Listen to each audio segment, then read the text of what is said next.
Please welcome to the show, Mr. Dan Geltrude. Dan, thanks for coming on, brother. It didn't work out like a lot of people thought it was going to. And these are sometimes when I'm not quite sure what the market is going to think, I like to wait till the open and the market tells you what it's thinking, doesn't it? Yeah, it does. And I would say that there are quite a number of investors that took a beating this morning for the very reasons that you were outlining. And you weren't wrong at all, other than you were wrong in having that thought process, right? Scott, this is an extremely fluid and unpredictable situation. Literally, minute by minute, we don't know what's going to happen. So I am certainly not giving anybody advice about what's going to happen in the geopolitical world right now. But let me say this. I think Iran would be foolish to respond to the U.S. bombings. That's my thought. And then what do you know? Now there's reports that Iran may have fired potentially on a U.S. base in Qatar. So now how is that going to play out? Don't know. The other thing that's quite interesting and the question to ask is, will China react to this conflict economically or militarily, or Russia for that matter? Crickets. Isn't that strange?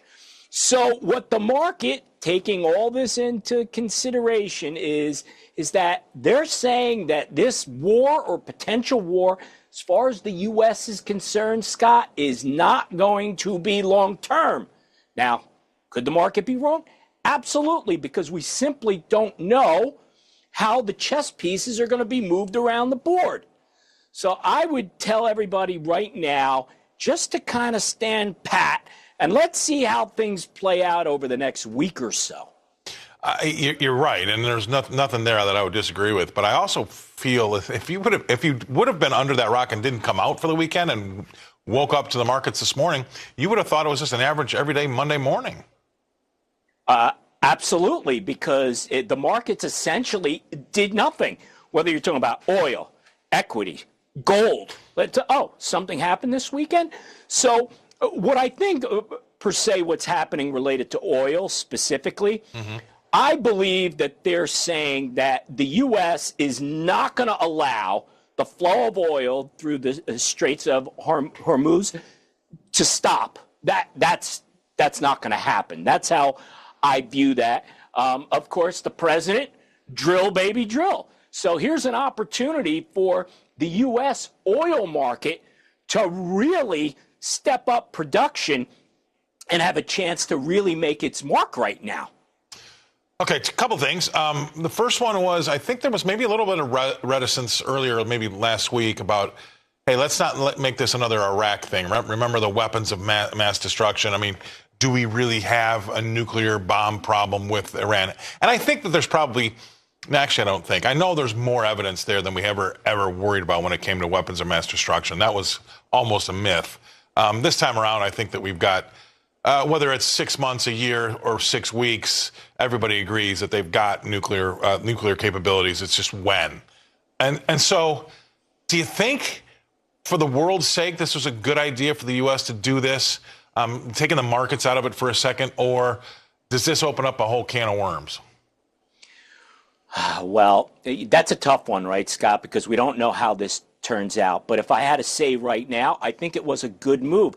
Listen, we're not heavily involved in this, or at least we're not being told, except for these specific bombs that we've been dropping, the bunker busters, related to getting at these nuclear facilities, right? So it's much different than what we were talking about in Iraq. We were far more involved. Now, Israel, on the other hand, obviously is far more into this conflict than we are. At the same time, Scott, and I know you remember this, let's go back to 1979 when this regime came to power, and they took our people hostage for, 400 some odd days, right? So there's some part of me that says, this is like 45 years plus awaiting for us to really straighten this group out. Now, am I calling for a regime change? No. Do I want to see a war? No. But if I had to make the call as to whether we really think that we could stop them from getting a nuclear weapon, then I do agree it was the right thing. Yeah, I think it was the right thing, but here's the problem. Going forward, nobody wants a forever war. We've been in too many of those. But now I think we're going to be in like forever babysitting. You know what I mean? Because it's just always going to be an issue. Unless I don't know what else you can do, because it's all right. Maybe we don't have boots on the ground all the time, but we're going to have a coalition of people to forever babysit them to make sure that they're not stepping out of line. That's the thing that I don't like. I don't know if we're ever out of that game, Scott. I mean, isn't that kind of what we do around the world anyway? Yeah, aren't we babysitting all these hot spots? To me, the key is that we're not per se parking troops or occupying a country. Again, I think Iraq was a completely different scenario. I believe this is Israel's war, although I believe they're doing the world a huge favor. Thus, why we're not hearing any saber rattling from any of Iran's so-called allies. Nothing from China, nothing from Russia, nothing happening there, or some of their, terror groups. You're right.